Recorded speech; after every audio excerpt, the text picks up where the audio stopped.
time's up. Let's do this. We're in for a wild night.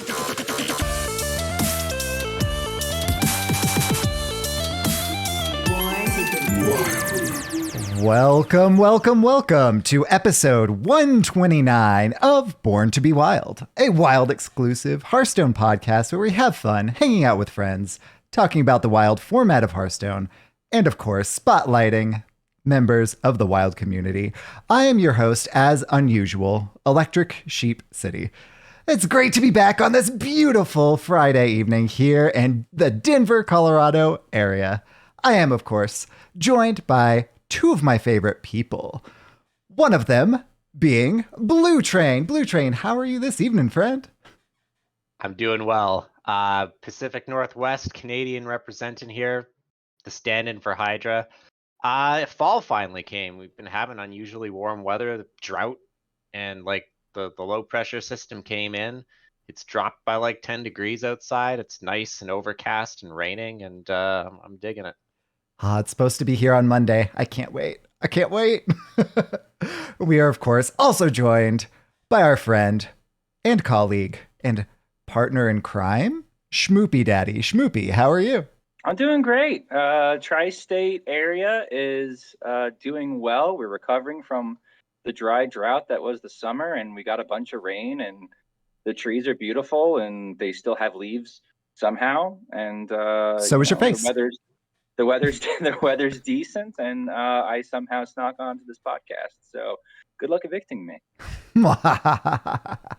So, for those of you joining us for the first time, welcome aboard. Let me briefly explain how the show works. We record this podcast live every Friday evening at twitch.tv/borntobewildhs. And the video version of this podcast is then posted to YouTube shortly thereafter. Audio versions are also distributed to all the podcast apps. So, however you're watching, listening, or absorbing via osmosis this podcast today, thank you. Yes, you. Before we get into the main topic of our show, I'd like to say a quick thank you to Shakuna and the other patrons for our show. Thank you for your support. It means the world to us. If you enjoy this content, please like, subscribe, and comment on this video on YouTube. Another simple way to support the show is to leave a review on iTunes, Spotify, Google Podcasts, or your podcast platform of choice. If you're watching live on Twitch, we've got some awesome emotes you can unlock by subscribing to the channel. This is free if you use Amazon Prime. We have new emotes, follower emotes, subscriber emotes. I enjoyed them so much, I bugged Nate to put them on the Discord server. So I'm sure that's a different plug at a later time, but join the Discord server. We have the merch store up. I guess Sheep doesn't have the picture of me as a goober and my wife being attractive, so I'm going to have to stand in for that for now. I'm wearing my Listener Series sweatshirt tonight. The merch is awesome. Sheep, I'm sure you have the link. There's a link to the main shop on our main website. Finally, if you'd like to support the show financially, you can join the Patreon for as little as $1 per month. If you'd like to interact with us personally, please join our Discord. There you go. A free and amazing online community of friends all across the world who love talking about Wild Hearthstone. Links to all of that stuff and more can be found on our website, which is www.borntobewildhs.com. Very important not to forget that HS, because otherwise it takes you somewhere else. Somewhere that does not have... Welcome to the news. The news is so good. Does not have good news like we do this week. Man, I will tell you that little intro bite was stuck in my head for 2 days. It would not leave my head. And then I didn't realize that you'd have the soundboard tonight. And I was like, am I going to have to sing it? It was gone, but now it's back and it's going to be stuck in my head for the next 2 days. So, yeah. I may or may not have been actively singing that to my wife, like all throughout the week. Not going to lie. And before I get into the news, I just want to compliment you, Schmoopie, on that very professional rundown, putting the other guest hosts to a little bit of shame there. So bravo. You know what? Yeah, It's cheating. It's part of my profession to be able to read things. Just read things. I don't know. They make me read. yeah, it's reading is tough. It's cringe. And so this is why they assigned the news segment to me, because there really wasn't a whole lot of news this week. We're kind of in this like weird lull, the lame duck period between expansions, such that it turns out that some of the news outlets have started speculating that the next set may be announced next week. Esports.gg, but there have been other outlets and Twitter accounts that have been speculating the same. And I won't get into the speculation, but for those that do like to consume the leaks and that kind of information, this shouldn't really come as a surprise. And we are expecting the next expansion maybe a little smidge earlier than we typically would. Of course, there's usually a month lag between reveal and release. So, we're kind of getting into the bottom third of October. So I'm kind of excited for some new Hearthstone content. Things have been a little bit, I don't want to say stale, but always looking for the next thing. Standard's been rough, so I haven't really been able to use that as an outlet, and Wild's been pretty decent, genuinely. So new stuff, good. New stuff, very good. Yeah, I've been really enjoying playing like some aggro druid in Wild, which has been fun. And oh my gosh, like more people have been playing it than just me. It's been incredible. I'm so happy. More people than you and Offer? Yeah. Okay, all right. Mind blown. Offer being the famous high legend player that always is playing aggro druid, driving the other high legend players nuts. Super nice guy too, by the way. Super nice guy too. If you ever get the chance to interact with him. I've not, but I've heard that, and it's clearly that Offer is a good player, because sometimes someone like me will kind of like a little while and then tumble back down. Like Offer's very consistent. Yeah. Nice. Yeah. So that was really the only Hearthstone news we had this week. There was some other news, though, Hearthstone adjacent. This was the week that Marvel Snap officially released worldwide, unless you're in Southeast Asia. Yeah. Anyways, apparently it didn't get released in Vietnam and a few other select countries, but most people have access to it now. I haven't played the game in the beta, even though there were ways around it. I kind of was indifferent to it, but I did download it and check it out today, actually. Curious if you guys be snapping. Have you guys played the game at all? Oh yeah, I was in on the beta. Been playing it for a little while. About the last like month or two, I didn't play as much, so kind of got back into it. And it's weird. So I'm in pool 3 since I was in the beta. Okay. But since I hadn't been playing for a while, I don't have like the complete collection yet. So I'm playing against a lot of people who have all of these different like, tier 1 decks that I don't have access to those cards quite yet. So it's been still fun, but I'm kind of like just trying to get through to the, get some of those really high priority cards so that I can string together a complete deck. How about you, Schmoopie? Oh, sorry. Oh, just a question. Yeah. So you're losing a lot, is what I'm hearing, and that's understandable because you're playing at a handicap. But don't you need to win to unlock those critical cards, or do you get them just by playing, even if you don't win? Are they tied to wins? I'm still new, so I'm not sure how that works exactly. Yeah, so they're not completely tied to wins. They're tied to completing your missions. So completing your missions gets you the credits, which lets you unlock the things. Playing the game in general gets you the basically dust, like the little globule looking things, which you need those, and the credits to upgrade the cards, which increases your collection level. So I've got tons of the, boost. That's what they're called. I've got tons of those and just need the credits, so I could buy them with money or unlock them with, progressing through daily missions and stuff like that. So I've been doing the latter. I could just dump money into it and probably get there, but I have a kid on the way. That would be a poor choice of funds. But my understanding was that money couldn't actually would not progress your collection. It would progress cosmetics and other things. Would it progress your collection or your ability to unlock cards, rather, so to speak? So it can basically just expedite things. So by playing, you unlock the credits, through doing your daily missions and stuff like that. You can also, and it is capped at the amount of gold, which is their, paid currency that you can convert to credits per day. But I've been doing none of that because I haven't been putting any more money into the game. So you can get a little bit further ahead, but they can't keep it from being like straight up pay to win as well. So a little bit of both. So it's kind of like they're dipping their toes into some of those more scummy pay to win mechanics, but have capped it to try and keep some equanimity there. Is that kind of a good takeaway? That's a good takeaway for sure. And if I hadn't been playing, then I wouldn't have the boosts, so I still wouldn't be able to upgrade my cards. So you have to have both the boosts and the credits to get there. So I've got so many of the boosts because I've been playing. Just need to get those credits now.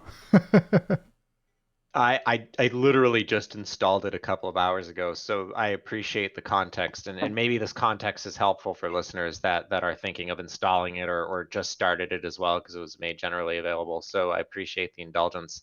Have you played the game at all, Schmoopie?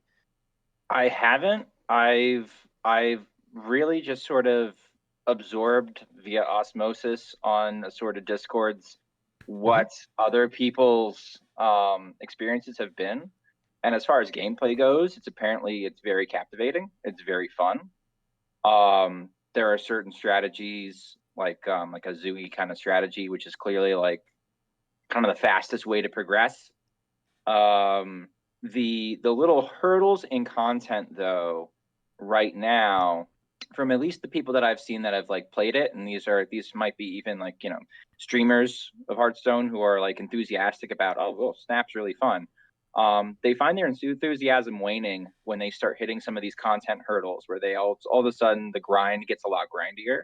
Mm-hmm. And I was curious as to whether or not that was a permanent problem with how the game was structured, or if that was just like them kind of like dribbling out breadcrumbs because it's early on in the game's life cycle and there aren't a lot of cards, and you're trying to, you have only X amount of content, you're still making more, you've engaged the public, but like how what's your timetable? How quickly do you have to? And as I understand, they're not doing expansions. They're just sort of like they're adding new cards as they go. So how often does that need to happen in order for people to stay engaged? I don't know.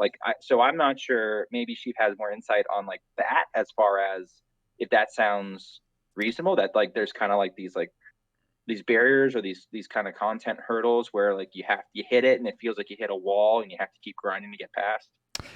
Yeah, in Pool 3, it definitely gets a lot grindier. Can you explain what card pools are? Yeah, I honestly, I'm not even 100% sure. And it's like, yeah, for sure. Pool?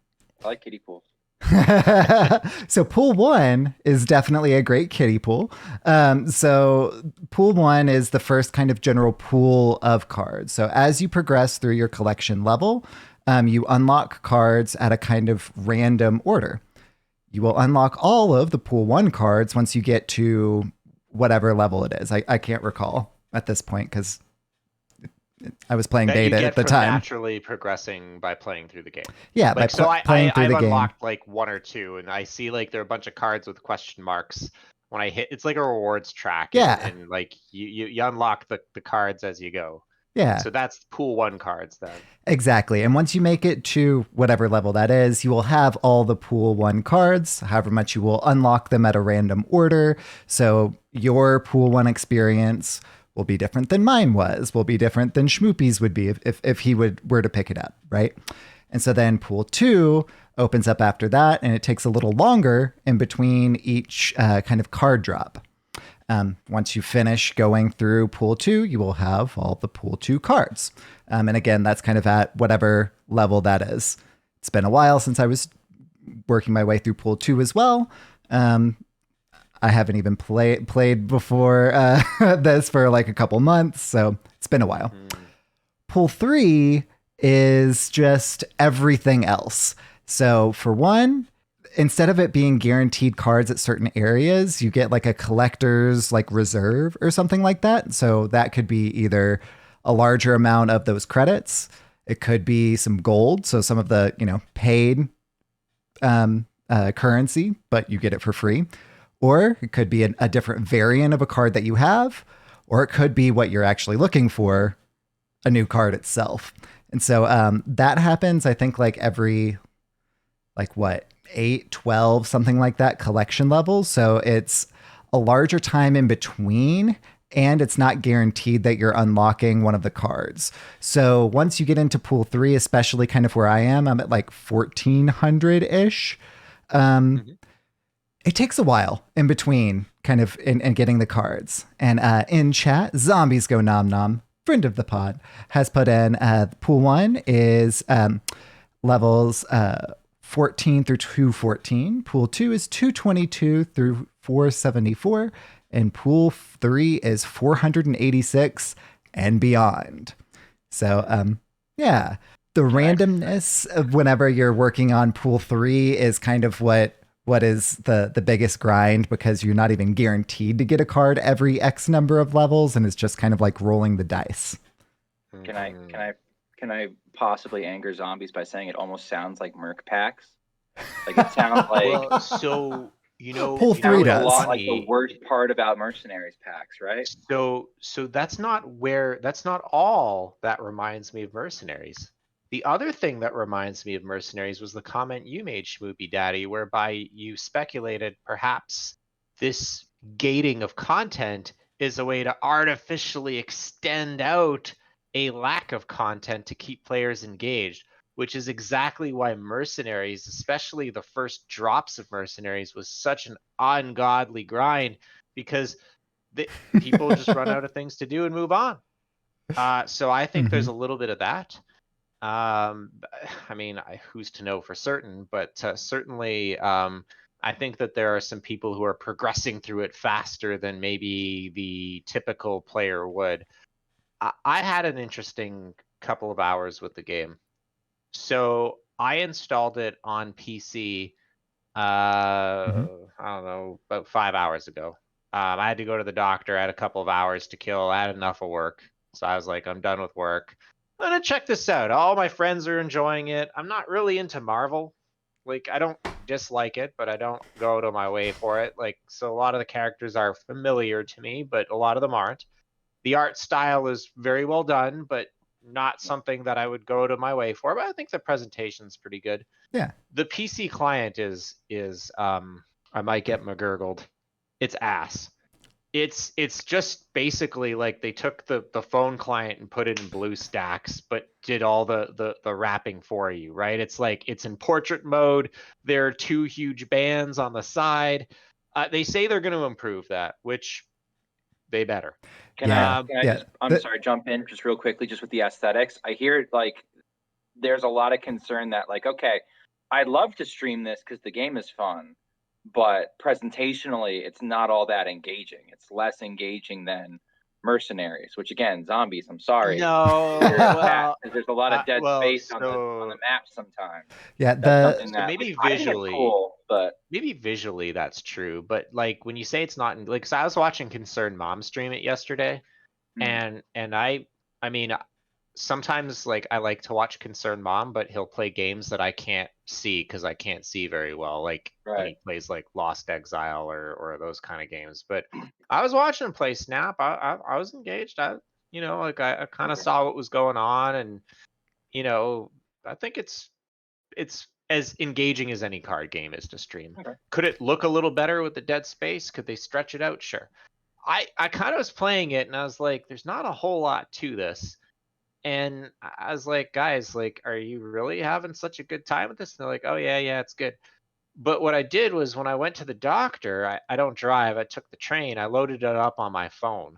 Mm-hmm. And playing it on mobile on my phone was where the experience really kind of clicked with me. And not just because it looks good on the phone, which it does, because it really kind of pops, but like this is the first card game that I can play on mobile that is truly mobile from an Mm-hmm. accessibility perspective and just a design perspective. Like playing Hearthstone on the train is not optimal. It doesn't matter how good the client is or isn't. This is true for Runeterra and Magic the Gathering. They're long games. They require a lot of thought. There's a lot of interaction. You can snap your phone in one hand, and the turns are really like you play a card and you wait. You play a card and you wait, and that cadence is really good for mobile play. And I was able to get in like a good half dozen games while I was on the train and not be worried that I was going to miss my stop. So for the mobile experience was actually really good. And I think that at a minimum, I'm going to leave it installed on my phone because it's a good mobile game. Like really. Whereas Hearthstone feels like a good game that was ported to mobile. This really was mobile first. And so I kind of sit back and I wonder, like everyone who's kind of like banging out game after game after game on PC, streaming it for like 10 hours like you did, Zombies, is that really kind of the play pattern that they were intending? I don't know, but I mean, they should have known that that was going to happen, especially since they leveraged the streaming community so much. But yeah, the experience of playing it on mobile in a mobile setting, it really shines there, and I think that's enough to kind of keep me at least playing very casually on mobile, if not more, because I can actually play with it on mobile.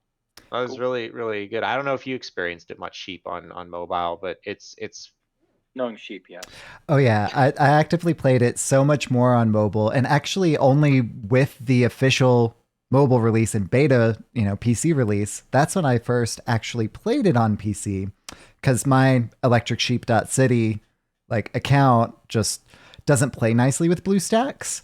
So the fact that they actually had it, the beta, however scuffed it is, and it is, um, it actually lets me play it on PC a little bit, which is kind of cool.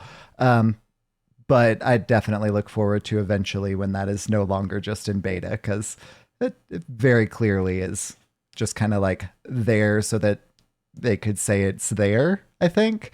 Whereas the yeah. true experience is mobile tablet for sure. Being able to play it one hand, have a coffee, have a dog poop bag in the other, like that's You what think it it's was been. designed that way? You think it was designed with Yeah. mobile kind of first? A And hundred, a Absolutely. 100%. Even just like the way the cards, like, so like I on my phone, like they have like as you play the game, they kind of drip you cosmetic upgrades, right? For Hmm. the cards you have, you don't have to pay for them. So I got my first 3D upgrade on the phone, and it was like the you tilt the phone and it like the art kind of tilts with the phone, like it Oh, really feels interesting. like it's jumping out. Yeah, Hmm. it's really cool, and you won't get that on PC to the same extent. So yeah, I would say this was a mobile first. Absolutely. Whenever you grab any of the cards and move them around, they have different like paths that they do. For example, if you grab Ant-Man, sometimes whenever you pull him out, he's super small. Sometimes when you pull him out, he's super big. Like there's so much just like mobile tactility to it that very much is a mobile first experience. And it's not APM intensive at all, at least not No. yet in pool one where I am. So I think this is what I would say. If you're curious, check it out. It really is free to start, and like right now, like I'm confused by like I have no desire to put any money in. That's not to say that I won't. But like it doesn't. I think there's a bit of time before you kind of start to feel like you would want to do that. Especially if you're playing on mobile. There's one other thing that I've really enjoyed about when you reach the iron rank, which is kind of where they introduce the snapping concept, where you Hmm. can start to lose ranks. People who are playing this game are really bad. And Yeah. and like there. So here's my advice, guys. If you try the game, you will find yourself in situations where you think, I can't possibly win. Don't give up. People will throw games that you couldn't imagine they would throw. I had one person, like, I did the math. They couldn't win on the 6th turn. It was impossible for them to take any lane, and they snapped.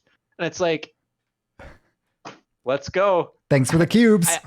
I think and I think this is a testament to the game's reach. I guess, like, I asked, because I'm not a Marvel guy. Like, I asked someone, a friend of mine, like, are people gonna pick this up on IP alone? And they're like, oh yeah, Marvel is, like, for some people, it's like one of the main sources of entertainment, movies, games, whatever.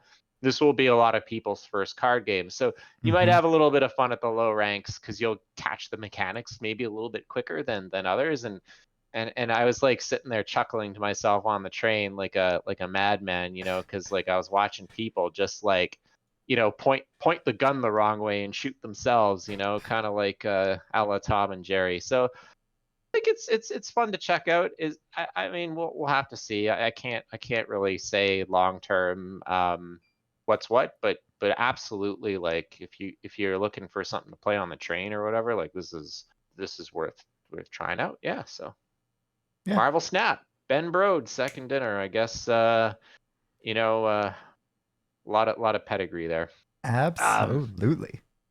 Anyways, here we are going on about Marvel Snap on a Wild Hearthstone podcast. But a lot of Hearthstone players are playing the game, so I felt that it was worth bringing up. Even a lot of the Hearthstone news outlets, like Hearthstone Top Decks, wrote a Snap article, and they're like, we're not going to be a Snap site, but, like, still, for those that are cross curious, like, here it is. So I think that, like, Ben Brode, like, you kind of take a step back, his influence on our perception and perspective with Hearthstone, even though he's been away now for how long? 3 years? More? Gosh. 4 years? 4 years. 4 years. I think it's been almost 4 years. Like, I mean, the fact that, like, he's still, like, I think that it was natural that, like, everyone who loves Hearthstone, a Ben Brode game, would naturally be curious about this, especially, like, someone such as myself, where, like, again, I don't dislike Marvel, but it's like, whatever, it's not something that I gravitate towards, but definitely it's the name that and obviously the feedback from the friends and community members. But yeah, I think there's no reason to not check it out. That's To justify it further, I mean, if you have a favorite Wild Hearthstone streamer, they've probably tried Snap, and they've probably considered streaming it at some point, like throw a rock. Just because, Wild being what it is, we are we are a mini set away at any point in time from the format being at a competitive level, just a torture to play. So, people, I think, are always kind of looking at, what's, okay, let's say that Wild becomes, this Yu-Gi-Oh wasteland. What are my options if I'm streaming and I want to continue to stream and live that lifestyle? So, no, I think it's worth bringing up. Is this the Hearthstone killer? I mean, I don't like, so Hearthstone is a collectible, or it's not a tradable card games, you can't trade, but it's a CCG. I don't really look at Snap as like a CCG. It's not like a Magic or Runeterra. It feels like it's its own game. It's a card game. It's not a collectible card game. I don't know how to describe it, but it feels more like, almost like, more tabletop than TCG. And it's worth mentioning that, like, when Sheep was talking about Pool 3, like, some of the frustrations I heard was, it's like, well, imagine, like, you go to net deck something and you're missing a couple pieces for it. There's no packs to open up. You can't just kind of, like, splurge to get the pieces you need. You're kind of stuck in the whim of RNG as to whether or not you'll kind of, like, upgrade your stuff. And I heard someplace, and this might be gossip, and so just sort of discount me, but I remember just hearing this soundbite that of, like, of Ben Brode kind of saying, well, we wanted people to feel like they had unique collections. I heard that too. Which becomes discussion. It's like, well, is that what card players really want? Do we want unique collections, or do we all want to be playing with the same toys? So It's almost like they want to recapture the experience of like when you were like 12 years old and you started playing Pokemon or Magic and like you had what you had and you made the best of it. But like, I don't know. I remember being 12 years old and playing this cool new game that just came out called Magic the Gathering and not being able to afford buying lots of packs. Although if my parents know now what Yeah. was then, they probably would have bought crates of it for me. But that I don't recall that feeling very fondly. It's like, hey, remember when it was awesome to be in elementary school? It's like, yeah, I got bullied. Like, I don't want to go back there. You know, it's kind of the same feeling. Like, I it's like, guess like oh yeah, that my cool, buddy like, had a Charizard. I didn't have a Charizard. yeah, that kind of playground experience of cards. Like, I don't know. Like the minute that you're able to like, it's weird. Ben Brode said that in a podcast or maybe an interview. I mean, I personally think that they're trying to drip the content to keep people engaged, but I mean, maybe not. Who knows? I think it's just I think it's really hard to find that balance and Yeah. you What know, they have developed and what's ready to ship and like what their timetable looks like and what's realistic and making sure it's not buggy and like the kind of things that like you kind of take for granted with a game like Hearthstone where I'm okay, everything's streamlined and we can copy pasta, but no, but like or spaghetti code or whatever, and like we had bugs are a real concern for the client, but it's almost like Hearthstone has so much momentum now that it kind of has to keep going how it's going. Um, in order to maintain interest, in order to maintain content creators doing what they do and whatnot. But that infrastructure isn't there yet with a game like Snap. everybody wants everything right away. And I'll give an example where maybe it's a monkey paws wish. Be careful what you wish for, it might come true. So some of you listening or I don't know if you guys have tried it, there's this other card game called Runeterra. I've kind of stopped playing Runeterra, but it's not that it's bad. It's a fine game, but Runeterra made everything so accessible that basically everyone can get all the cards right away as soon as they drop because it's the most free economy there is in a card game. That's kind of like one of the selling points. But what happens is the Runeterra metas are like 5-year-olds playing soccer, right? Everyone's chasing the ball. And so like they release content in a staggered fashion too. So like a new champion drops, everyone's playing the new champion, and if the champion's busted, it's kind of like they go through like demon seed metas Like all the tyrannical time. metas. Yeah, it's Wow. just like one swing to the next, and it's brutal. Oh. Like it's really brutal. And so like what happens is everybody wants something new and novel. So like if everyone gets it when it drops, everyone's gonna play it. And if it happens to be OP, then oof, good grief, But even if it's not, everyone will play it until the things kind of balance out. So there's something to be said about trying to gate content. And if so Hearthstone and Magic kind of do it via economy. Not everyone can play the Demon Seed because not everyone's going to be opening 500 packs and getting full collections. It's not as expensive to do, but for some people that's a big limiter, right? And so they'll get it eventually through quests and content. But it kind of prevents over centralization. It's kind of like a weird capitalist argument of gating people to the content. But they're not. But what I understand is that Snap isn't pay to win. So like, if you want to avoid the pitfall of over centralization, you have to do it through random drops. I don't know what the right answer is. I'm not advocating for one over the other. I'm just saying that Runeterra is, in my view, very challenged by their very free economy because it just creates these meta swings that are unpleasant. So I feel for all of the developers, the Riot developers, the Blizzard developers, the second I don't know what the right answer is, and that's not a it's a if you can figure out study, honestly, and a lot of schooling to kind of like go in game theory and also being brilliant to get it right. And meanwhile, nobody's quite got it right yet. So. Well, and to kind of yes and that, Yeah, to kind of yes and that. They tried out this, and this was actually when I stopped playing for a while. They tried out this monetization model called Nexus events. People hated it. Like it was basically like drop all the money. It was this huge thing. They realized how bad it was, refunded everyone the money, gave everyone the cards, and then just said, we're not going to do it that way. And that was going to be their big like monetization model. But whenever they were like, oh, that's not actually working like we wanted it to, people are hating this, they course corrected. And I think that's really like demonstrative of the kind of learning and kind of development that the team there is kind of approaching it with, and that they're learning, and that they're taking that feedback, and it's not just like, oh yeah, we're gonna do this, doesn't matter what you say. They're just like, oh well, that didn't work, let's try something else. So I think that that's really promising, even though what they tried at first was a bit too cash grabby.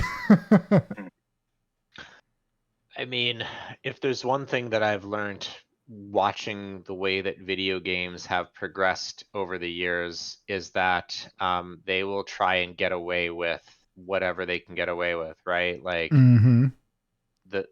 it's been a natural evolution. We went from the kind of like you go and you buy a game and that's your game, to the subscription model, to the now freemium model.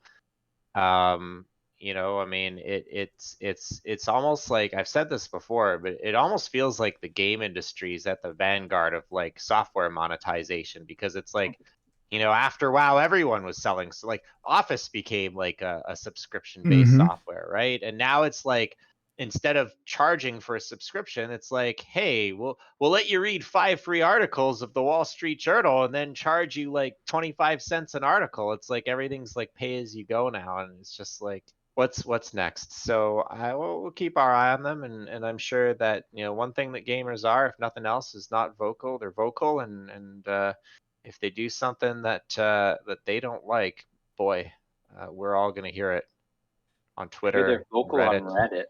Reddit. Oh yeah. Reddit. Yeah. So yeah, it's interesting, but it's not easy. I guess that's all I'm trying to say. I'm not trying to excuse bad behaviors or forgive it, but I don't know what the right answer is, because I would caution everyone that if you just give up all the goods up front, that's not great either. LOR is such a cautionary tale for me. So Schmoopie mentioned Reddit. I think there was a rather interesting Reddit post earlier this week that we could perhaps dive Nothing. into. Nothing interesting has ever been posted on Reddit, or has there? What jewel did we find on Reddit? So our good friend Mediocre Ogre posted a bug priest post on Reddit where he hit rank 1. Blutrane, I think you have a little bit more insight to both that and the follow-up post, so I'll kick it over to you for additional explanation, friend. So Ogre, for those who don't know him, if you don't, you should follow him on Twitter. Great follow. Probably can get that link for you while I speak. Is a little bit of what we call a troll. Like, he's the guy that like will hit rank 1 legend and then start queuing like Piranha Shaman, and just like no fear. So I think he hit rank 1 with Big Priest and wrote a guide. And the guide wasn't exactly giving sound advice. And my understanding is that, and I didn't know that he did that. I missed that. I'm not a frequenter of Reddit because I tend to have to like eat antacids after like candy, because that place stresses me out. Apparently, someone else wrote a real guide after that wasn't a joke, but it still kind of was a joke, as there was some bad advice in there. And one of the ones that we were laughing about before the show was this was the second guide, mind you, not the original clearly troll guide, was keep Blood of Gahoon in the mulligan. I am not the best Big Priest pilot, but there's a reason we call Blood of Gahoon big patches. You don't want patches in the mulligan, right? So There was some subtle. You But said there was Blutrane, you want Neptulon more often off of Essence, which is why you keep one of your Blood of Cahoons in your Not both, hand. just one of them. Just one of them. Don't you run? Now I don't know if we're being serious no, or not. No. He net decked Doctolite, so he's running Doctolite's paranoid, like, I have 3 minions, so I can't possibly draw 3 minions because I hate running 2 minions. So Speaking of Doctolite, I have a flow chart to determine if a deck is bait, and I usually post it when the doc posts a deck as a PSA for those who might fall for his shenanigans. So you just had to say it's Doc running 2 bloods.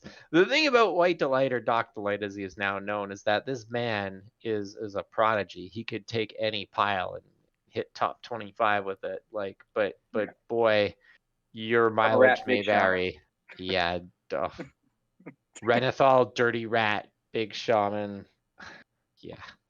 Anyway, so back to the guide itself. So like there were some tips that were suboptimal. I think there were a few others, but there were also things that were sound advice. So it was kind of like a real tricky post. Schmoopie, what were some of the other kind of advice offerings that were maybe not the most sound in there, or was that the only one? The Blood of Cahoon Keep. That was the one that really stood out. But like the first article was basically a screenshot of him hitting rank 1. And the first thing he says is like, wow, first time rank 1. This is a really hard deck. Do you want me to write a guide? and it's like, that was just live bait for Reddit, which if you follow Reddit at all, hates Big Priest more than oil hates water. And so you had like some really over the top, let's say, responses, feedback, engagement, even from just full on, just like, great, glad you rode this OP deck to rank 1, nice job, deck abuser, kind of like vibe, to like weirder, more threatening, to like just like clearly just in on the joke and like making it goofier. And the guide actually, like, he copied the format for the guide from a different guide from a player named Elite, who hit rank 1 with Curse Lock, with a really, by the way, really kind of crazy looking Curse Lock list with a lot of 1-ofs and kind of like very like CN kind of feel, where it's just like, I have the Swiss Army knife, I can respond to every matchup, and like, in no way does my Smothering Starfish kill me against aggro because I can't play it and it does nothing, right?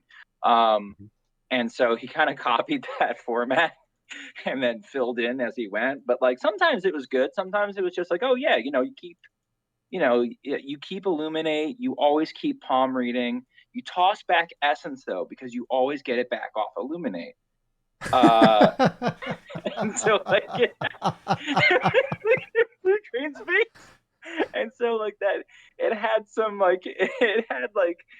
if you're a diehard, like just like Redditor that just hates Big Priest, you've never played the deck, you'd never play it on principle, you might take it hook and bait, just because it's the kind of thing where it's like, I remember Hydra even being on the show one time. It's just like, is it ever good to like toss back Essence? I'm like, no, it's never good to toss back Essence. It's like, yeah, but I could get it off Illuminate. Just like I don't know.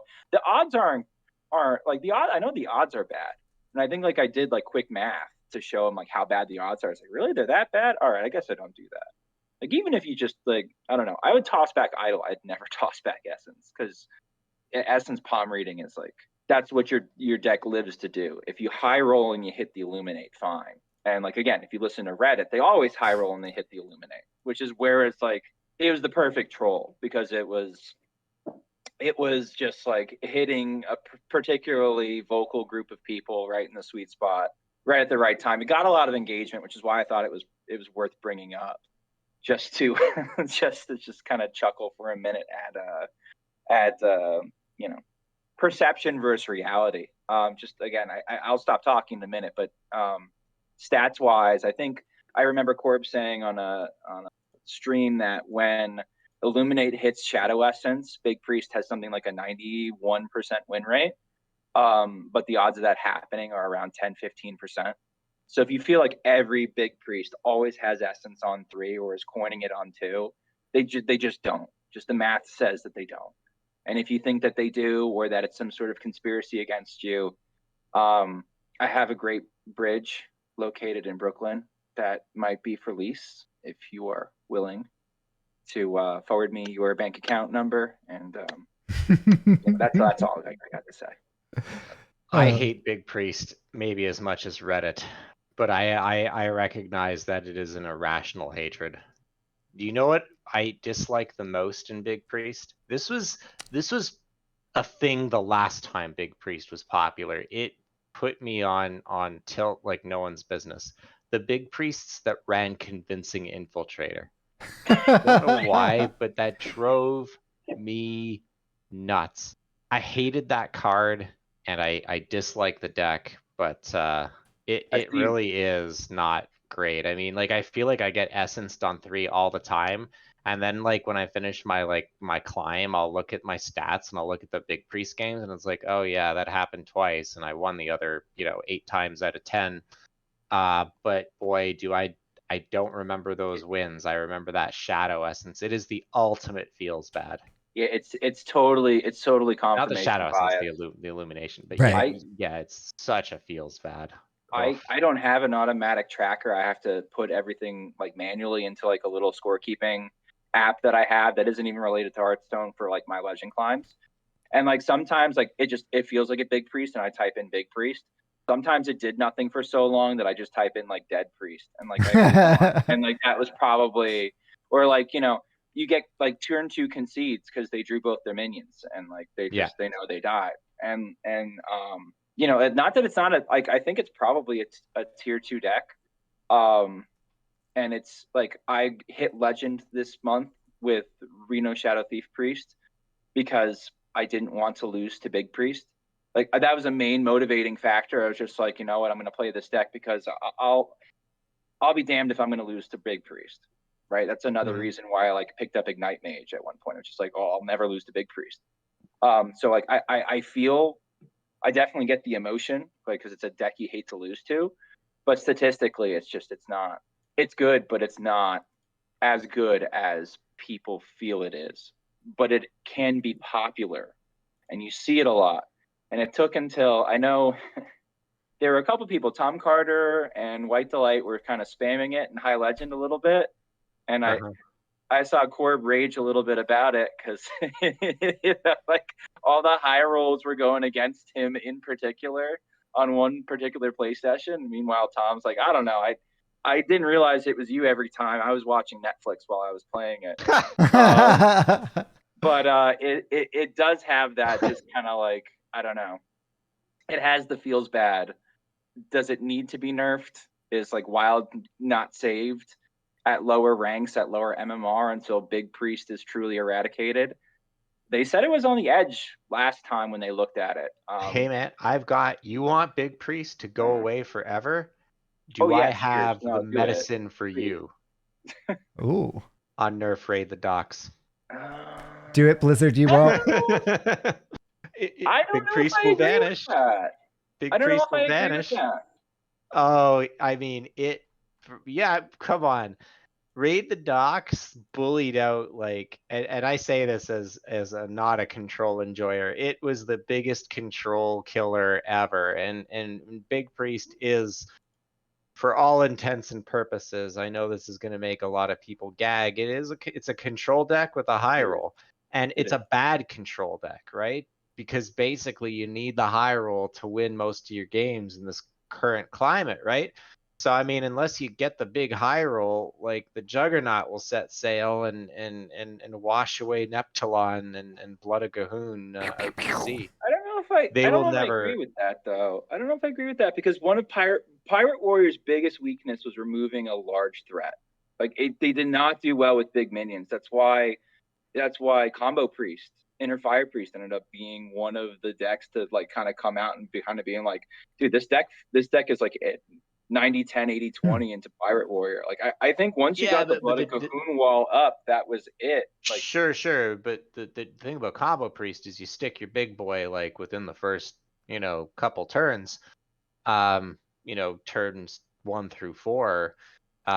Big Priest, if they don't do the illumination thing, remember Pirate Warrior, unnerfed Pirate Warrior, they do Rokara need the came Essence on down 5, right? They have to hit Essence on 5. If they don't have a chance. I could see that, I guess. and Mhm. Rokara like was very consistent on 4 with coin and 5 without it.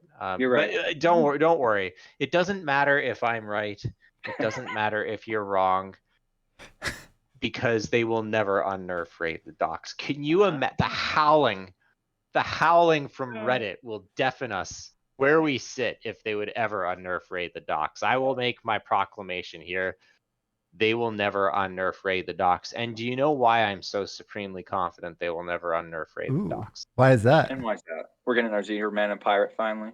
No, I mean maybe eventually, but I thought we would have gotten it by now. No, because the last rotation they didn't unnerf Voracious Reader and Gibberling. That's You're right. true. I've But so they wanted a unnerfed Gibberling Tail. unnerf. I know, me too. I was shocked actually they didn't. I was actually shocked they didn't unnerf those two. I'm not, because I mean the thing is that that's kind of like Aggro Druid would have become probably a very powerful deck because Gibberling alone kind of could carry it. But like they know, and it's the thing is that it would still be like a very vulnerable deck into like certain archetypes, that it never would be a true tier 1 contender. But it's like in other segments of ladder, which are important too, it's a noob stomper. I mean, I don't know how else to say it. There's probably a better way of characterizing it. It punishes jank, right? I mean, it's like, and so if they didn't unnerf Gibberling, they are not going to unnerf Raid the Docks. I mean, I don't know. They did give Secret Mage some pretty impressive tools. And when you want to talk about farming jank, I mean but again, I guess that's class identity versus archetype within a class with other, I guess, larger archetypes within it, right? Like Aggro Druid. I know you love Aggro Druid, Chief. So much. How much of a real focus is Aggro Druid though, as a part of just Druid as a whole, as a class identity? Like, you got your slow Druids. You definitely have token Druids, right? Like making wide boards with spells is definitely a part of the class identity. Mhm. But like that, like hyper aggro, I don't know if that's. I mean, it has the tools to do that, but I don't know if you're necessarily meant to do that with Druid, or if that's just a thing that we've just sort of done as card players to you know what I'm saying, Chief? Like, is that how we've just sort of taken the tools they've given us? I think Aggro Druid is a mainstay of the class. Yeah. It's been around in various forms, and like even right now, it's one of the best budget decks in Standard. Still, Yeah, if I understand correctly. And they have continuously kind of pushed different kind of pocket archetypes of it. We've got composting, Mark of the Lotus, right. Most recently with Herald. They definitely have pushed it as a kind of independent archetype fairly consistently for a while. All the way back to the original 1-mana 2/2 beast. What was that card called? Raven something? Oh yeah, Dire Raven? No. Not Raven Familiar. I would know the name of the cards. It was from Karazhan, Blazing right? Battle Mage with Beast. Pretty much, yeah. Yeah. I'm Googling frantically here. Here it is. Enchanted Raven. Enchanted Raven. I think that's what it says. I can't really see. Yeah, Enchanted Raven. 1-mana 2/2 beast. And I guess Embiggen really is like well, I mean, we use it mostly in aggro. I mean, when it came out, it was that like Dragon Embiggen deck, right? Like you were making tiny to medium boys, medium to large boys. But I mean, I know it really shines in when you're making like tiny things and bigger things with a less amount of mana. Yeah, and the side quests and stuff like that were things that they were trying to push with Embiggen. Obviously, I preferred in the aggro variant, but you'd rather see a 5/5 patches. Oh yeah, he's in charge at that point, patches. Whether he has charge. Yeah, +2/+3 buff from Herald of Nature. Oh, God, that's right. Releases the endorphins in the brain. I like the deck too. But yeah, I don't think they'll unnerf Raid the Docks, but I actually don't think that they'll unnerf any of the quests. I think that universally they are Not even the Mage Quest? Maybe the they Mage nerfed the Quest. they nerfed the Mage Quest? They nerfed the Mage Yeah, Quest. pretty which hard. Super feels bad in Standard. Which one was People that hated it. again? That was the spell damage one. You get spell damage forever. Mhm. +2. It was +3 spell damage. They nerfed it down to +2. Maybe. I just think they're not going to unnerf any of the quests just because people hate them so much. But definitely Hunter and Pirate are not going to get touched. Hunter, I agree. Pirate, I wasn't so sure. And the Demon Seed, who knows what'll happen with that? Apparently they're going to unban it, but in what capacity? In what form? I mean, they still have to figure out how they have to unban any of those cards, right? Like we are going to get Stealer of Souls back in some capacity. Yeah. So with Tome Tampering, with Tome Tampering as a tool, I'm always nervous. I wonder if they just stay banned. So No, they said they'll unban them, but I'd like unban and rework. Yeah, they're gonna have to rework them somehow. Probably make them Giga unplayable on purpose and just be done with it is what I would probably do. But your demons have +2 attack. Right, your charged demons have +1 attack. I wouldn't worry your about charged the Hunter. demons, though. There are charged demons, so that's true. It is applicable. All of your Doom guards have +2 attack. All of your Doom guards have +1 attack. For those who are concerned about a reversion of Defend the Dwarven District, I don't think it'll happen, but even if it does, the card that really enabled that deck was Rapid Fire, and they nerfed that for Wild, so it will never come back. But even still, I don't think that they'll unnerf Defend the Dwarven District because the card is so toxic. Even though most people joke that Odd Quest Hunter is Blutrane Hunter because I played so much of it, I don't think that the card should ever see the light of day again. And in my defense, I only played Odd Quest Hunter because it was the best thing into both Demon Seed Warlock and Pirate Warrior. So it was really me playing a deck that spoiled the meta more than me loving playing Quest Hunter. Although I did enjoy beating those decks, I think that the play patterns were inherently a mistake. That whole meta, like look at the Wild meta right now compared to the way it was a year ago. It is in such a better spot. It's so much better. There's so much more variety. I think the one thing you can kind of nitpick about this meta is I think aggro should be a little stronger. I know she's been having fun with aggro druid, but I think aggro should be a little bit stronger. Say that again. What should be stronger? I think aggro decks should be a little bit stronger, if only because they're pretty. I think when aggro decks are stronger, the format is more accessible. They tend to be cheaper decks. Newer players can pick them up and play them and find success, and which gets you new players to the format, which makes it healthier. Experienced players know how to build their decks and game plan for handling it. Like, listen, as strong as Pirate Rogue ever was, like the deck was allergic to taunt, right? And now it's dropped off a bit, but like weapon hate and taunt, you had game plans to combat it. So right now we have kind of like greed with neutral disruption keeping combo down as opposed to aggro, and I find that a little bit disturbing. But I also I don't know. Well, before that could be worse. Yeah, before the standard Hunter nerfs, Beast Hunter, which is an aggro deck, was looking like king of the pack, like top of tier 1 deck, though. Like, I don't know. I feel like Hunter it's more is not like an aggro deck. No, I think it's more of like a tempo or a mid range deck. Like, you're not killing on turn. Are you really killing that early consistently? Like, it feels like it. I don't know. I feel like it's a slow burn into like a crescendo, as opposed to what I'm thinking. Maybe when I think aggro, I think hyper aggro. I think Shadow Priest. I think aggro druid. I think like I'm blowing you out turn 3. Do you think even Shaman's an aggro deck? Which one? Even Shaman? Yeah. I would consider even Shaman an aggro deck.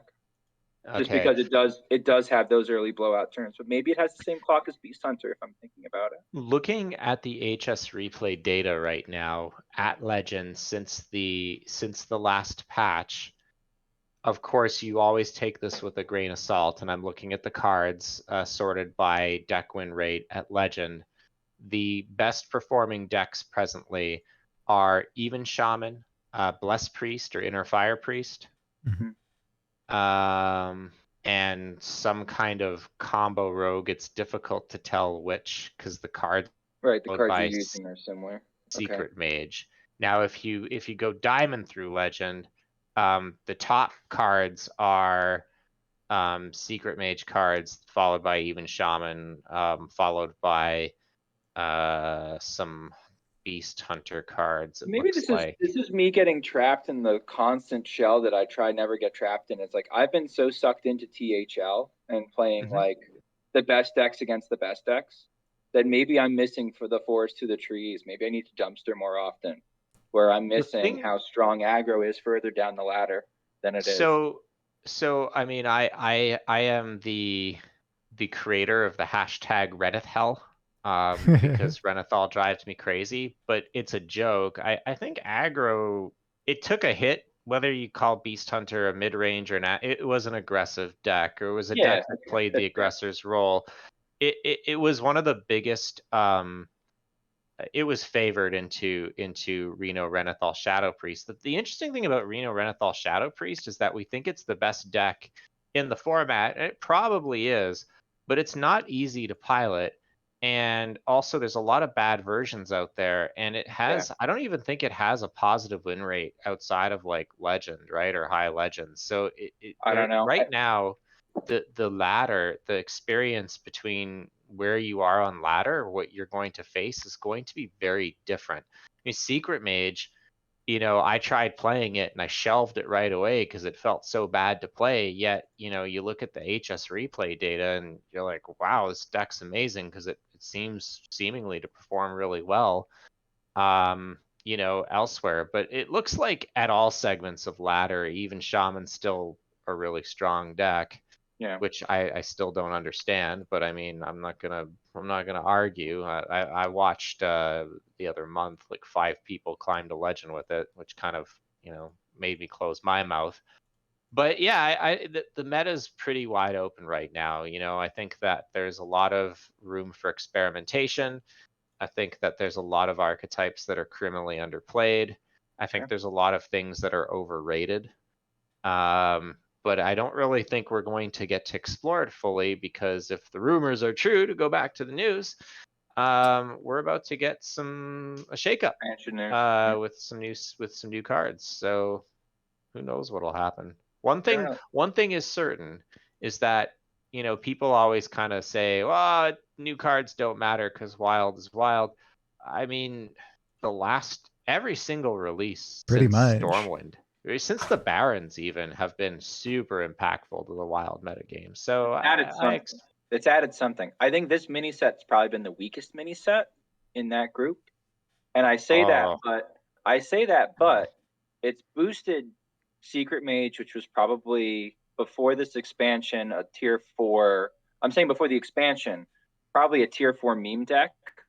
The new cards from Nathria brought it to basically probably like a tier 3, low tier 2 deck. And I think the new cards, Objection in particular, has brought it to, if it's not, I would place it in tier 2 because I'm suspicious of it. But like if you follow stats and stuff, it's low tier 1, high tier 2. I think it's again, I hate to use this term, it's a noob stomper. Like what you see at lower ladder is unrefined decks, and it punishes those decks. Whereas if you're playing it into refined, the THL lineup as you call it, it will probably perform worse. The Hunter card from the mini set was bonkers. That thing is so busted. Yeah. I really didn't want them to nerf Hunter, but I think even for Wild, it probably was warranted. That card with Harpoon Gun and Rhino, the Hound. Yeah. It was the most ridiculous climb to Legend I've had in a while. I thought it wasn't going to be good because it cost 6. but boy, does it not matter. It's like the board states that got created from that were insane, and the fact that it's a rusher itself was also very relevant.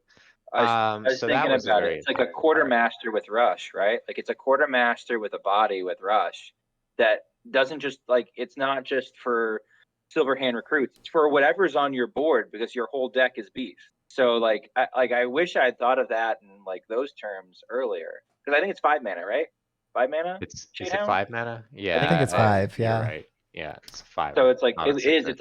It's like a quartermaster with more teeth and like rush, and it affects your whole board. Like it's how did we not think that was cracked? I guess you always Because look at the I thought it was cost. too heavy. I thought it was too Yeah, expensive, and everyone's like, nope, this is good. And I'm like, like, look, I'm wrong all the time. So I'm like, well, it's the new card. Let's try it out. I'm a big fan of Hunter, aggressive Hunter decks, and after one game, it was like I just had to see it in action Sold. once. I was like, all right, this is yeah. insane. So the deck is still good. I don't think it's as good, but I think it's still quite good because, like, yeah, the wild seeds are weaker and your harpoon gun can't make you high roll as hard, but like you could still make these insane board states. It's still Some gonna people were cutting bully. wild seeds too. Some people. Sorry, what? Some people were cutting wild seeds too. Anyway, except for the 3 mana spell was always kind of there for most Mhm. lists. I know one guy who doesn't run it, but like some people were starting to kind of phase out the seeds anyway. The I only don't know. person who I never liked was the stag and the anti synergy with the weapon popping up and breaking your harpoon gun. That always ticked me off. that was But annoying, but the thing with the stag. And the reason why I think the Stag is still good is because it's the same reason why Pelican Diver was good, right? The Dormants are really strong with the Tundra Rhino. It opens up these Mhm. sneaky lethals, especially with the Hound, right? So that was kind of like the thing, right? You discount like Rhino or the Hound, and you'd have a Stag wake up, and then you slam the Rhino, you slam the Hound, and then all of a sudden you've got like this. So It's much like three burst. giants on the board. It yeah, is just it was bonkers. So I mean, that was relevant. So you got the mage cards that were relevant. You got the hound that was relevant. There's always something. I mean, if you look hard enough. Yeah. I feel like this mini set is kind of more reminiscent of kind of pre-Stormwind expansions for the impact on Wild. There are a few key cards that help bolster archetypes rather than kind of creating new ones. And so it definitely helps further develop the meta, whereas pretty much every single expansion, mini set, etc., kind of before this one, either established their own archetypes or kind of took one from the dumpster and made it tier one. So I think that this particular mini set had less of an impact on Wild, but that's really just saying less of an impact because since really quest lines slightly before that, every single expansion, mini set, etc., like the new stuff's been good. completely changed the formats. Barrens, Far Watch Post. Yeah. Dark Moon Fair, Rick Fair game. Scholomance. You don't even need to go into what was good in Scholomance. Like So much. Ashes of Outland. We had Odd Demon Hunter for a while. Like I don't. I was has it been since Descent of Dragons since we've had something not completely crack open wild, and I don't even remember like Galakrond Shaman might have Galakrons. done that at the time, but did not have enough time because it had like a 70 or 80% play rate or something like that in standard. So And even we for a never got while, the we chance. could play like Galakrond Warrior in Wild too, and like that was really Yeah. powerful. Yeah, there were So, massive no, the new stuff opportunities. you're right, Blutrane. People keep saying, "Oh, it's like it's not a big deal," and I wonder if some of it's just copium. It's just like, well, I can't buy a bunch of packs for the new set, so I'm going to call it garbage because I can't I don't have think it. it's that. I think that like we've been we've been so trained to be disappointed by everything in Wild that like, people just naturally assume that the meta they hate will continue to persist. And I remember I like in the depths of like the Demon Seed era, I remember I was kind of predicting that like the new set after Stormwind. after no, this was going into Stormwind. wasn't going to change anything. And I remember Get Me Out and You See the Lion were kind of like, stop being so negative. Like, come on. Like, they were a bit more aggressive than that. They're like, like, it's a game, and it turns out that they were right after they banned a bunch of cards, but they did it, and I think Yeah. that was like a turning point, right? Like we were Yeah. stuck with Dark Lair for so long, we got so habituated to it. But I think that to say that that we've on average gotten one adjustment per cycle, which is far more than we used to get. Like think Oh, how yeah. long we lived with for Naga Giants for and Snip Snap for us. I mean, Oh gosh. I think that things are a lot more like they say they don't want Wild to be a curated format, but they are kind of putting their hands in it a little more often than they once It's did. it's been better taken care of than Standard, in my opinion, since maybe mid Sunken City. Like they had all these powerful, fun archetypes come out in Sunken City. They absolutely gutted them, and now you've got the kind of the morass that you've got. Like it turned into like kind of like a slog fest in the beginning, right? Standard was kind of a slog fest. Everybody beginning wanted of a this control expansion. meta. What? They got their. Everybody wanted a control Everybody meta. wanted They a got their control meta. They got a control meta. All right, you want it? All right, so I gotta preface this by saying I'm kind of joking, but kind of not. So control players think they want control metas. What they really want is to dunk on aggro noobs and get easy wins, but they don't want to play the mirror. You put a control player and put them in enough skill testing mirrors, most of them will lose their minds. There are a couple who legitimately like it, but they are in the minority, and we know this because, like, right? And they should be shunned. Well, I just think that, like, they just want to dunk on favorables, right? I mean, we all want to dunk on favorables. Sure, They just I at least am willing to admit it to myself, right? I want to queue into like the greedy combo deck that I can just 100%. roll off the board on turn 3 without actually having to like think. This is the way. Yeah, they want to do the same, but no, I think that it's the paradox. People think they want skill testing games and control metas. I think that there needs to be a balance, right? You want all play styles to be viable. I think in Wild it is, because like Renathal and like the neutral disruption package, while very good in Wild, aggro has the synergies that get it over the hump, whether it's the totem synergy, the beast synergy, before they nerfed it, the demon synergy, the pirate synergy. Pirates are fine. Like they're not great right now, but they're fine. They're serviceable. They're always lurking around the surface. But in Standard, that extra 10 health and that neutral disruption package, just there's no well, I was just about to say there's no aggro, but aggro Druid is a deck. I mean, so maybe I don't know. But Standard felt a lot more, let's say, less diverse. Brand, Sire, Theo. Does Mutanus make the cut in Standard? Probably not. Depends on the deck. But people play it. Does? I don't know if it's good. I mean, just like that. They're running into this, and this is why probably we might see Renathal as a Wild exclusive card for sooner rather than later, right? Like it's in Standard, you don't have the synergies to fill out a 40 card deck. So what do? You fill in the next best things, and the next best things are really strong neutral cards that everybody has access to. So all like if it's a deck that's not trying to do what Cheap's doing, where they're trying to get under somebody, they're running Renathal, they're running Brand to try and double them up. They're running Theo to try to steal the other person's, not Renathal, excuse me, Sire. They're running Theo to try to steal the other person's Sire, which I don't know if you've ever been in those games where it's like somebody Theo's I play 9x Standard when I decide to play Standard, which is probably not until the next expansion. But like you're at 9x Standard, somebody Theo's like they snap pick your Sire, and then they play out a bunch of cards in hand. And then you play your Theo and you steal your Sire back. But it's like, how dumb is that if that's every game? No, you're absolutely right. I mean, I was watching Nate play a bunch of Standard games, and it was like, Theo? Do they draw Theo? Do they draw Sire? How early do you draw Sire? How early do you draw Theo?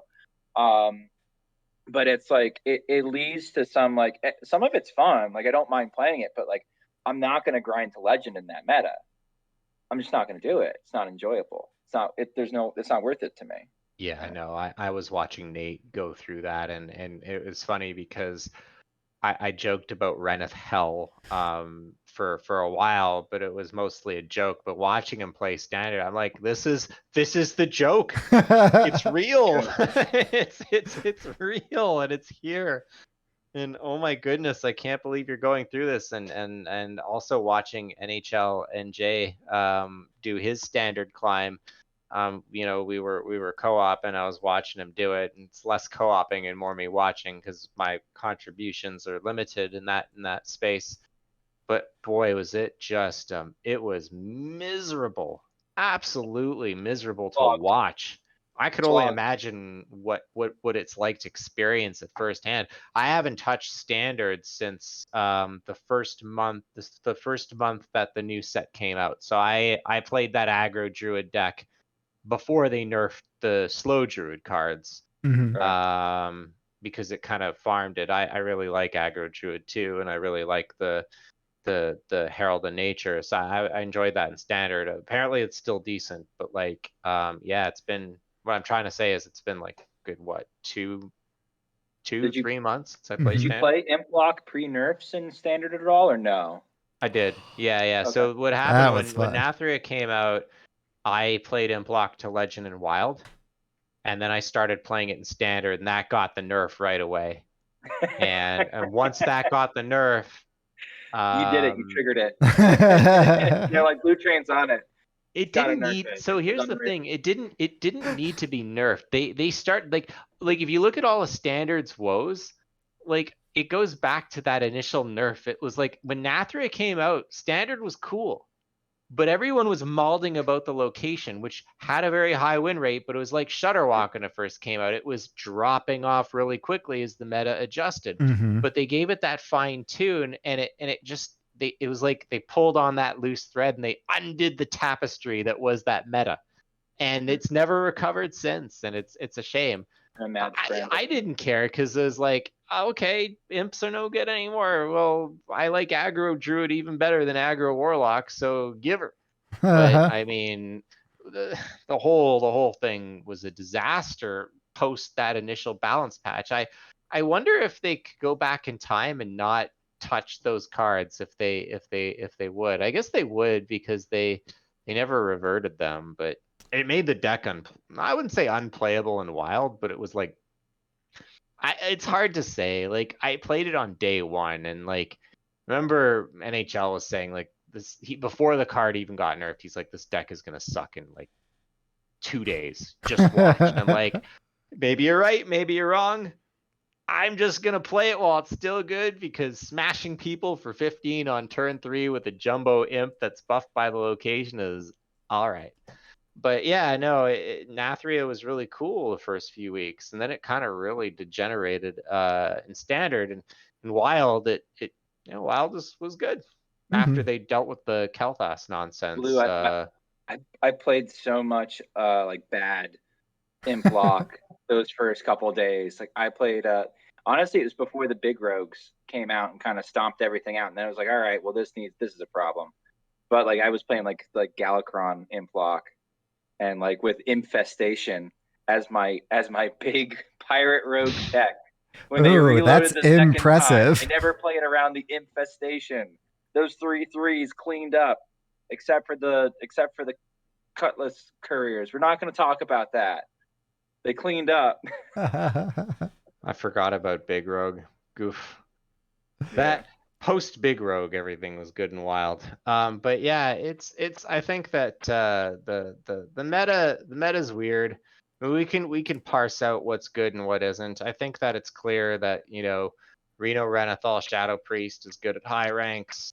At low ranks, if you're looking to climb to Legend, even Shaman, Secret Mage are probably statistically good picks.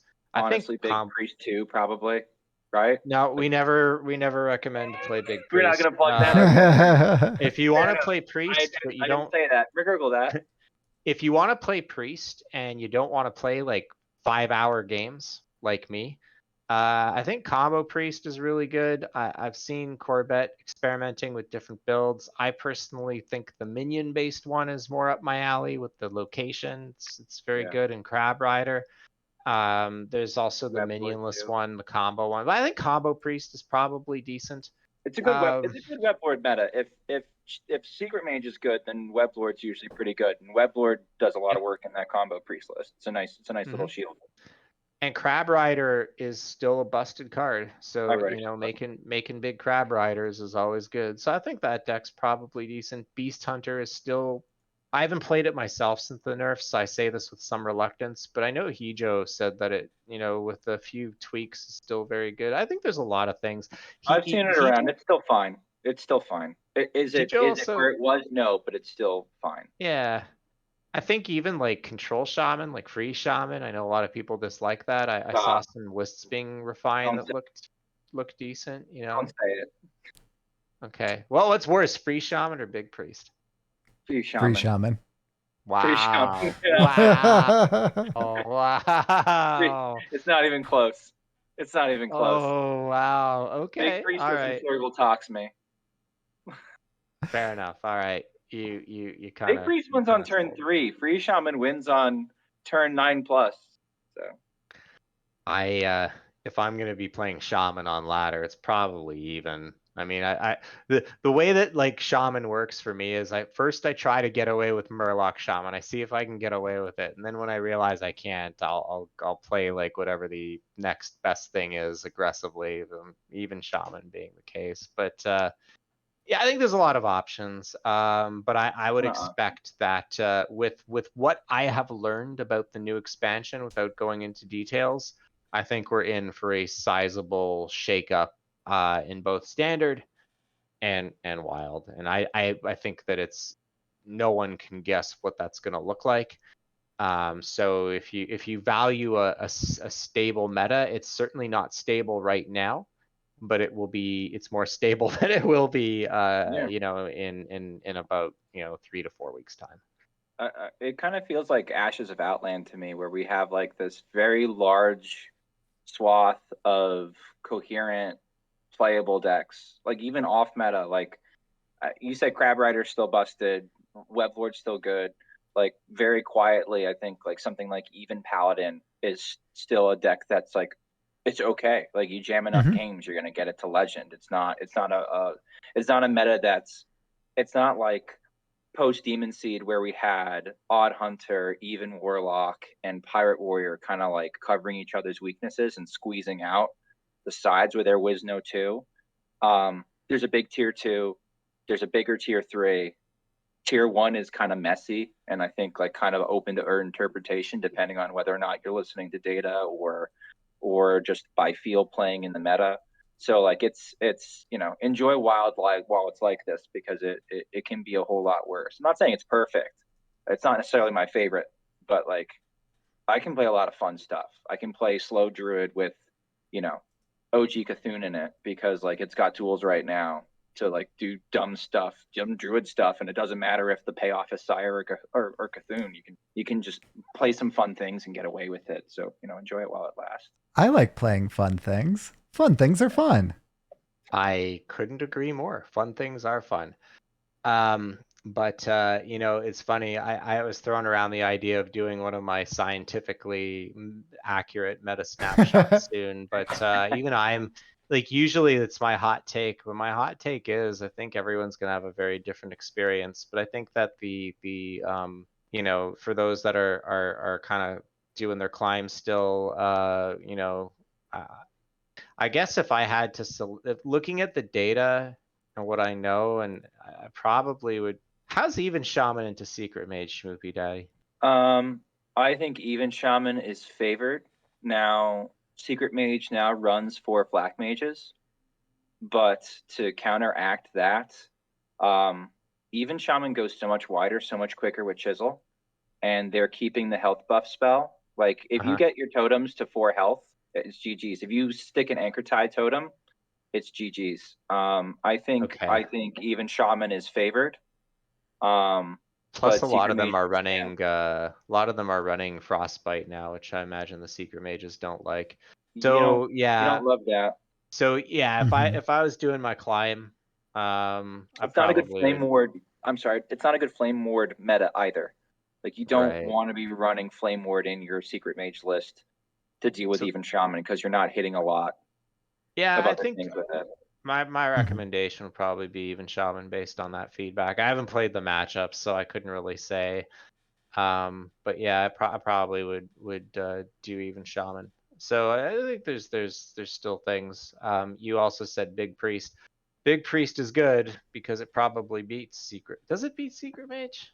It I guess does. it does. Yeah, I so if it think beats of it this secret way: mage and even shaman, anything then that doesn't care about objection is in a pretty decent spot, mm, especially if okay. you've got ways to, especially if you've got ways to handle a free 6/6.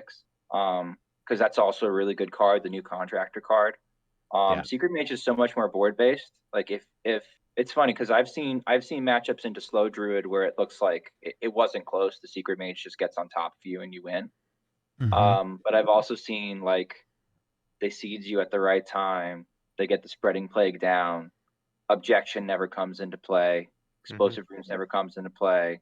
Rigged fair game doesn't matter because they're solar do processing you. Like um there's some real weaknesses to Secret Mage that I don't think the meta's gotten a handle on yet, which is why I'm a little suspicious of it. Well, the But thing yeah, about anything that can play around objection is in a good spot, yeah, I think, and even Shaman can do that pretty easily.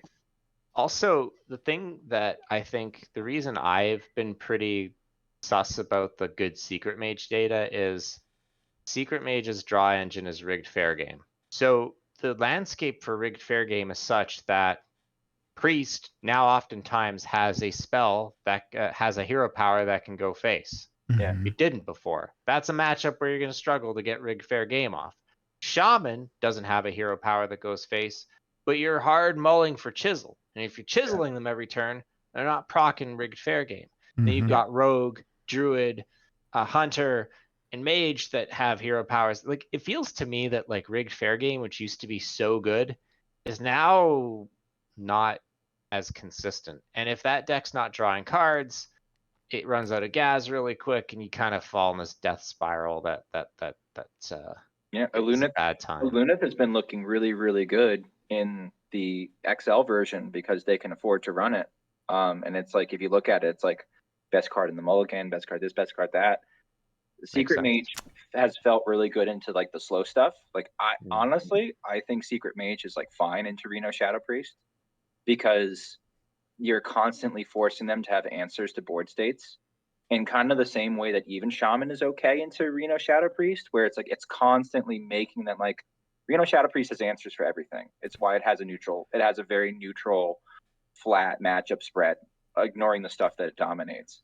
But like if you don't have answers to it, like to like it forces them a deck that doesn't have a lot of draw in Shadow and Reno Priest to have the answers all the time, and they just don't all the time. It's probably my most uncomfortable matchup actually is Secret Mage when I'm playing Reno Priest, which is weird because like I think like I'd be good at it, but like I just I don't know. Like objection steals a turn sometimes because you're trying to play a minion for tempo. Counterspell eats a clear. You know they high roll you with Orion. You shouldn't be playing Orion, by the way. That's you should not be playing Orion. It's bait. Anymore. It's bait. Play something else. Play a good card. It high rolls, it tilts, but don't play Orion. But the high roll. But the tilt. It's really fun. It's really fun. I love him. I love him. He's not good though. He's not good. Play Conjurer's Calling. That's good in Secret Mage. Free six. You like free stuff, right? Free 6 drops. Make 2 more 6 drops off of that for 3 mana. It's good. It's fine. You're fine. doing a very good job of compelling this bait. Yes. I love it. Yeah. We didn't do the how to recognize bait section, but that's all right. But Yeah, no, we kind of got on this big tangent about the state of the meta, but hopefully that was of interest to some listeners. things are very I suspect it will be. things are balanced now, right? Like things are very balanced in like kind of an intricate way where it's not like you said, like not every matchup is like I would think that Reno Shadow Priest dunks on Secret Mage, and maybe better Reno Shadow Priest players do dunk on Secret Mages, but it doesn't feel that comfortable to me. It seems to me like they force you to have answers, and when you don't have answers, you get punished hard. So, and like that's the thing, like objection can eat your Reno. So it's not like you can even count on Reno to bail you out of something. Sometimes you've used your mana testing for counterspell and clearing boards, and now it's time to heal up, and like it's turn 6 and you got to drop him. And if he gets objected, then he gets objected. So I don't know. I guess you copium that you're gonna live long enough to drop Behemoth the next turn, but like, you know, they put up another secret and you go, oh no, I don't know. Well, it's a good meta if a tense one. I am inclined to agree. So, you know, if you're a high legend, you know what to do. You play Reno Renathal Shadow Priest, play some kind of miracle rogue. If you're climbing a legend, sounds like Secret Mage, even Shaman, probably good bets. And if you really want to watch, you want to Netflix and Hearthstone, then maybe Big Priest. But I won't. If you want a brain break but climb, Big Priest is the raw red onion of Hearthstone. Wiser words have never been spoken. And you heard that on Born to Be Wild. So that wraps up this week's show. Nate and Hydra will be back next week. Nate will be in sunny California. So for more wild content, or to see where you can find us individually, visit us online at www.borntobewildhs.com. Thank you so much, SchmoopieDaddy. Thank you so much, Blutrane, for joining us this week. It has been a fantastic show and so good to catch up with you and to talk, which if you're sticking around for the after show, we will do more of that stuff. So now we'll see you next time on another episode of, here's where Nate will drop in the actual soundbite that I don't have. Born to be wild.